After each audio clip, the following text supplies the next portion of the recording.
नमस्कार friends, welcome my channel friends. जय Shri Vishnu friends. आज की वीडियो स्टार्ट करते हैं। बृहस्पतिवार व्रत कथा। बृहस्पतिवार के दिन विष्णु जी की पूजा होती है। यह व्रत करने से बृहस्पति देवता प्रसन्न होते हैं। स्त्रियों के लिए यह व्रत फलदायी माना गया है। बृहस्पतिवार व्रत कथा। पूजा विधि। बृहस्पतिवार को जो स्त्री पुरुष व्रत करे उनको चाहिए कि वो दिन में एक ही समय भोजन करे, क्योंकि बृहस्पतेश्वर भगवान का इस दिन पूजन होता है। भोजन पीले चने की दाल आदि का करे, परंतु नमक नहीं खावे और पीले वस्त्र पहने, पीले ही फलों का प्रयोग करें, पीले चंदन से पूजन करें। पूजन के बाद प्रेमपूर्वक गुरु महाराज की कथा सुननी चाहिए। इस व्रत को करने से मन की इच्छाएं पूरी होती हैं और बृहस्पति महाराज प्रसन्न होते हैं तथा धन, पुत्र, विद्या तथा मनवांछित फलों की प्राप्ति होती है। परिवार को सुख शांति मिलती है, इसलिए यह व्रत सर्वश्रेष्ठ और अति फलदायक सब स्त्री व पुरुषों के लिए है।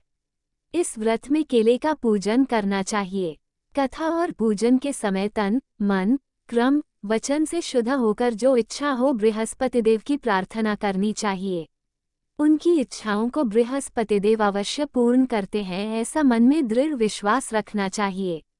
अथ श्री बृहस्पतिवार व्रत कथा -1। भारतवर्ष में एक राजा राज्य करता था। वह बड़ा प्रतापी और दानी था। वह नित्य गरीबों और ब्राह्मणों की सहायता करता था। ये बात उसकी रानी को अच्छी नहीं लगती थी। वह न ही गरीबों को दान देती, न ही भगवान का पूजन करती थी और राजा को भी दान देने से मना किया करती थी। एक दिन राजा शिकार खेलने वन को गए हुए थे तो रानी महल में अकेली थी। उसी समय बृहस्पतिदेव साधु वेश में राजा के महल में भिक्षा के लिए गए और भिक्षा मांगी। रानी ने भिक्षा देने से इनकार किया और कहा, हे साधु महाराज, मैं तो दान पुण्य से तंग आ गई हूँ। मेरा पति सारा धन लुटाता रहता है। मेरी इच्छा है कि हमारा धन नष्ट हो जाए, फिर न रहेगा बांस, न बजेगी बांसुरी। साधु ने कहा, देवी तुम तो बड़ी अजीब हो। धन, संतान तो सभी चाहते हैं, पुत्र और लक्ष्मी तो पापी के घर भी होने चाहिए। यदि तुम्हारे पास अधिक धन है तो भूखों को भोजन दो, प्यासों के लिए प्याऊ बनवाओ, मुसाफिरों के लिए धर्मशालाएं खुलवाओ। जो निर्धन अपनी कुंवारी कन्याओं का विवाह नहीं कर सकते उनका विवाह करा दो। ऐसे और कई काम हैं जिनके करने से तुम्हारा यश लोक परलोक में फैलेगा। परंतु रानी पर उपदेश का कोई प्रभाव न पड़ा। वह बोली, महाराज आप मुझे कुछ न समझाएं। मैं ऐसा धन नहीं चाहती जो हर जगह बांटती फिरूं। साधु ने उत्तर दिया, यदि तुम्हारी ऐसी इच्छा है तो तथास्तु। तुम ऐसा करना कि बृहस्पतिवार को घर लीपकर पीली ती से अपना सिर धोकर स्नान करना, भट्टी चढ़ाकर कपड़े धोना। ऐसा करने से आपका सारा धन नष्ट हो जाएगा। इतना कहकर वह साधु महाराज वहां से आलोप हो गए। जैसे वह साधु कहकर गया था, रानी ने वैसा ही किया। 6 बृहस्पतिवार ही बीते थे कि उसका समस्त धन नष्ट हो गया और भोजन के लिए दोनों तरसने लगे। सांसारिक भोगों से दुखी रहने लगे।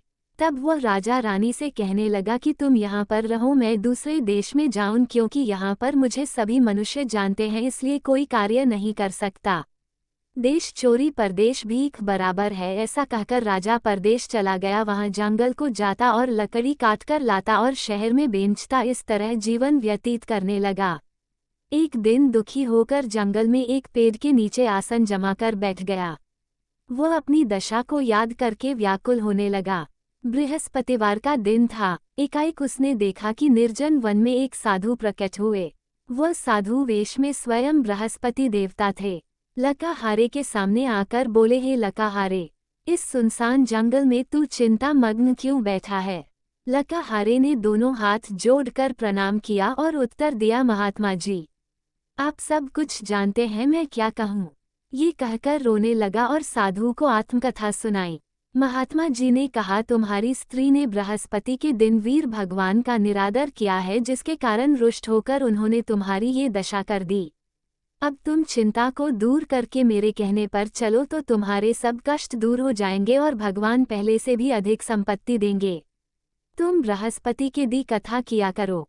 2 पैसे के चने मुनक्का मंगवाकर उसका प्रसाद बनाओ और शुद्ध जल से लोटे में शक्कर मिलाकर अमृत तैयार करो। कथा के पश्चात अपने सारे परिवार और सुनने वाले प्रेमियों में अमृत व प्रसाद बांटकर आप भी ग्रहण करो।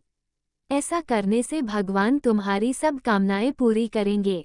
साधु के ऐसे वचन सुनकर लकड़हारा बोला, हे प्रभु, मुझे लकड़ी बेचकर इतना पैसा नहीं मिलता जिससे भोजन के उपरांत कुछ बचा सकूं।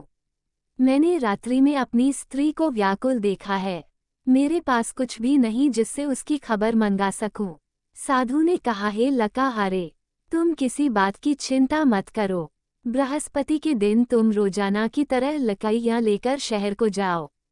तुमको रोज से दुगुना धन प्राप्त होगा जिससे तुम भली भांति भोजन कर लोगे तथा बृहस्पति देव की पूजा का सामान भी आ जाएगा। इतना कहकर साधु अंतर्ध्यान हो गए। धीरे धीरे समय व्यतीत होने पर फिर वही बृहस्पतिवार का दिन आया।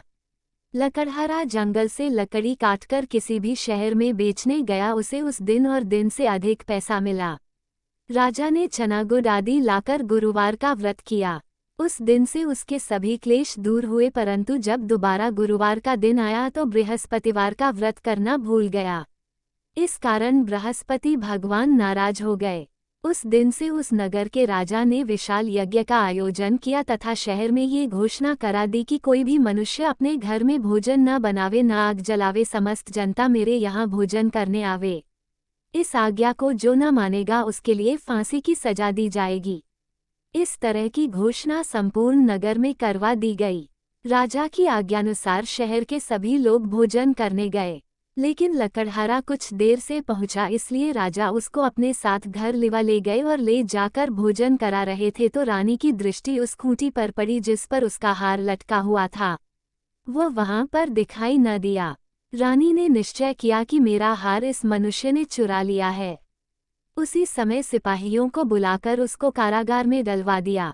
जब लकड़हारा कारागार में पड़ गया और बहुत दुखी होकर विचार करने लगा कि न जाने कौन से पूर्व जन्म के कर्म से मुझे ये दुख प्राप्त हुआ है, और उसी साधु को याद करने लगा जो कि जंगल में मिला था।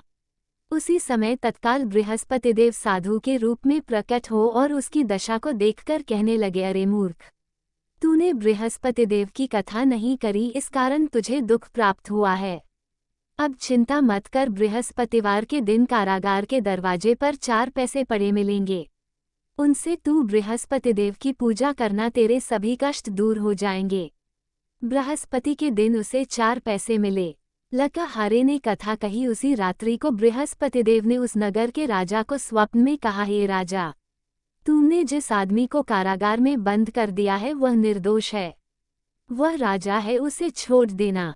रानी का हार उसी खूंटी पर लटका है। अगर तू ऐसा नहीं करेगा तो मैं तेरे राज्य को नष्ट कर दूंगा। इस तरह रात्रि के स्वप्न को देखकर राजा प्रातःकाल उठा और खूंटी पर हार देखकर लकड़हारे को बुलाकर क्षमा मांगी तथा लकड़हारे को योग्य सुंदर वस्त्र आभूषण देकर विदा कर बृहस्पति देव की आज्ञानुसार लकड़हारा अपने नगर को चल दिया। राजा जब अपने नगर के निकट पहुंचा तो उसे बड़ा आश्चर्य हुआ। नगर में पहले से अधिक बाग, तालाब और कुएं तथा बहुत सी धर्मशाला, मंदिर आदि बन गई हैं।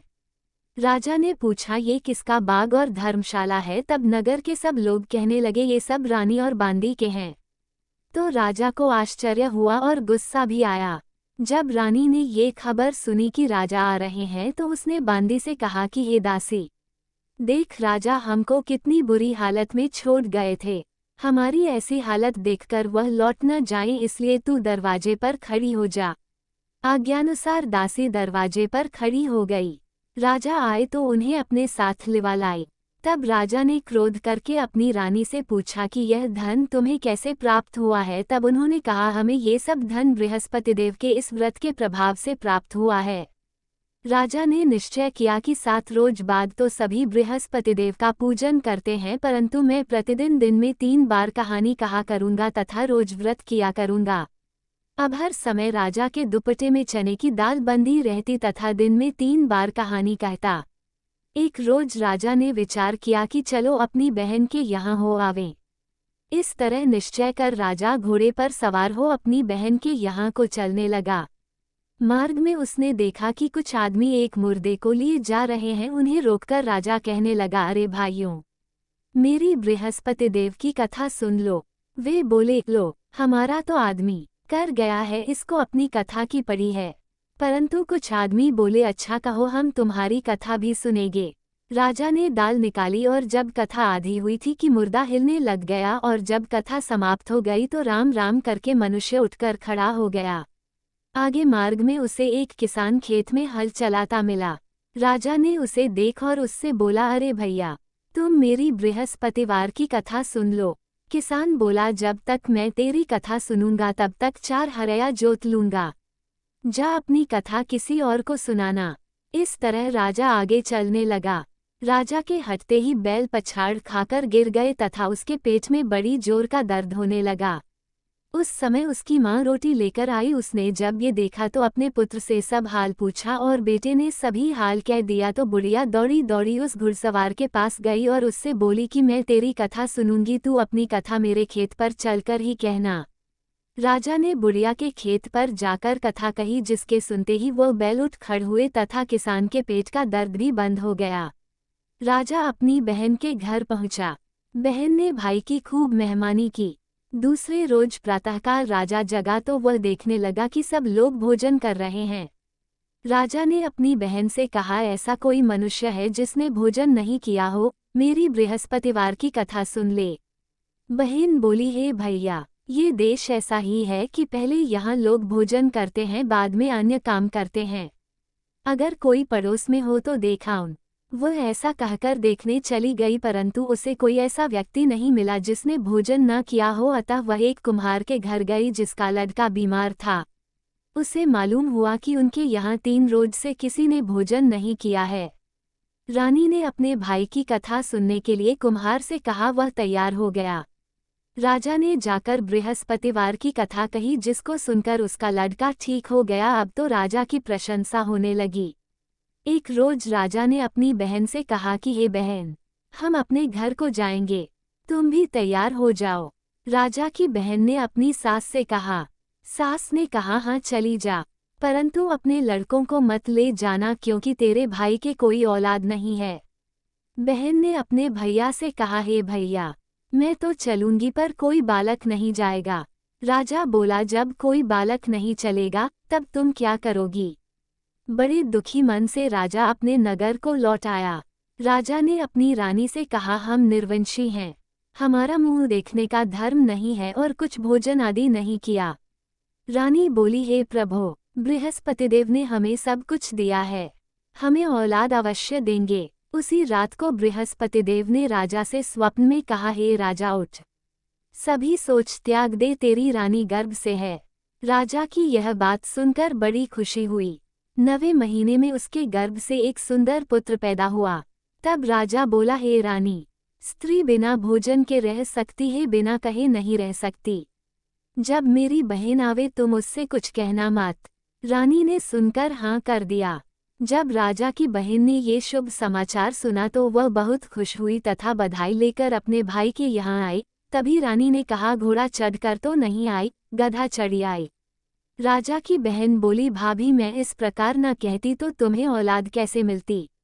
बृहस्पतिदेव ऐसे ही हैं, जैसी जिसके मन में कामनाएं हैं सभी को पूर्ण करते हैं। जो सद्भावनापूर्वक बृहस्पतिवार का व्रत करता है एवं कथा पढ़ता है अथवा सुनता है, दूसरों को सुनाता है, बृहस्पतिदेव उसकी मनोकामना पूर्ण करते हैं। भगवान बृहस्पतिदेव उसकी सदैव रक्षा करते हैं। संसार में जो मनुष्य सद्भावना से भगवान जी का पूजन व्रत सच्चे हृदय से करते हैं तो उनकी सभी मनोकामनाएं पूर्ण करते हैं। जैसी सच्ची भावना से रानी और राजा ने उनकी कथा का गुणगान किया तो उनकी सभी इच्छाएं बृहस्पतिदेव जी ने पूर्ण की थीं। इसलिए पूर्ण कथा सुनने के बाद प्रसाद लेकर जाना चाहिए। हृदय से उसका मनन करते हुए जयकारा बोलना चाहिए। बोलो बृहस्पतिदेव की जय, भगवान विष्णु की जय। बृहस्पतिदेव की कथा -2। प्राचीन काल में एक मन रहता था, वह बहुत निर्धन था। उसके कोई संतान नहीं थी। उसकी स्त्री बहुत मलिनता के साथ रहती थी। वह स्नान न करती, किसी देवता का पूजन न करती। इससे मन देवता बड़े दुखी थे। बेचारे बहुत कुछ कहते थे किंतु उसका कुछ परिणाम न निकला। भगवान की कृपा से मन की स्त्री के कन्या रूपी रत्न पैदा हुआ। कन्या बड़ी होने पर प्रातः स्नान करके विष्णु भगवान का जाप व बृहस्पतिवार का व्रत करने लगी। अपने पूजन पाठ को समाप्त करके विद्यालय जाती तो अपनी चीमें जौ भर के ले जाती और पाठशाला के मार्ग में डालती जाती। तब ये जौ स्वर्ण के जो जाते लौटते समय उनको बीन कर घर ले आती थी। एक दिन वह बालिका सूप में उस सोने के जौ को फटक कर साफ कर रही थी कि उसके पिता ने देख लिया और कहा, हे बेटी, सोने के जौ के लिए सोने का सूप होना चाहिए। दूसरे दिन बृहस्पतिवार था। इस कन्या ने व्रत रखा और बृहस्पतिदेव से प्रार्थना करके कहा, मैंने आपकी पूजा सच्चे मन से की हो तो मेरे लिए सोने का सूप दे दो। बृहस्पतिदेव ने उसकी प्रार्थना स्वीकार कर ली। रोजाना की तरह वह कन्या जौ फैलाती हुई जाने लगी। जब लौटकर जौ बीन रही थी तो बृहस्पतिदेव की कृपा से सोने का सूप मिला। उसे वह घर ले आए और उसमें जौ साफ करने लगी, परंतु उसकी मां का वही ढंग रहा। एक दिन की बात है कि वह कन्या सोने के सूप में जौ साफ कर रही थी। उस समय उस शहर का राजपुत्र वहां से होकर निकला।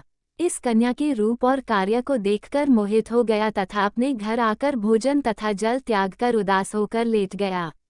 राजा को इस बात का पता लगा तो अपने प्रधानमंत्री के साथ उसके पास गए और बोले, हे बेटा, तुम्हें किस बात का कष्ट है? किसी ने अपमान किया है अथवा और कारण हो सो कहो, मैं वही कार्य करूंगा जिससे तुम्हें प्रसन्नता हो।